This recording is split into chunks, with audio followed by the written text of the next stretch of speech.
Şeyler bakalım. Kalk hocaya bakalım. Hepinize günaydın. Günaydın. Nasılsınız? İyi. Evet, 3 dediğimde yüksek sesle tane tane. Bir tanesin canım benim. Masallarla bilmeceler anlatırsın neler neler. Kalemimi tutamazken, kitabımı açamazken.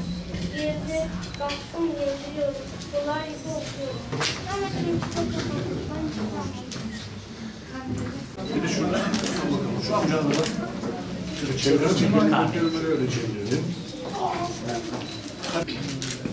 Sen mi kaldın? Hay ya. Hadi bakalım.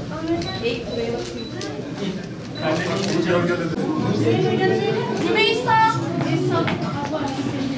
Hasret nerede? Hasret sen misin? Kıymetli arkadaşlar, bugün Bitlis ilimizde 742 eğitim kurumumuzda 89.436 öğrencimize karne takdim ediyoruz. Hepsi karnelerini alacaklar. Bitlis'imizin bu soğuk ama karlı ortamında inşallah kar topu oynamaya koşacaklar. Ben 5679 öğretmenimize sizlerin huzurunda tek tek teşekkür ediyorum. Asıl başarı onların başarısıdır. Bizim yavrularımız Bitlis'te bu sezonu birazcık karla geçirdiler. Ne yazık ki dönem dönem okullarımızı tatil etmek durumunda kaldık ama çok şükür ilk dönemimizi, 17 Eylül'de başlayan ilk dönemimizi kazasız belasız başarı içerisinde biz geçirdik. Ben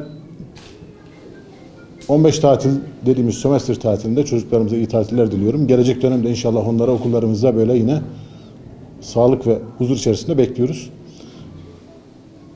Öncelikle Bitlis'teki yavrularımıza ve Türkiye'nin tamamındaki yavrularımıza iyi tatiller, huzurlu, mutlu ve sağlıklı gelecekler diliyorum.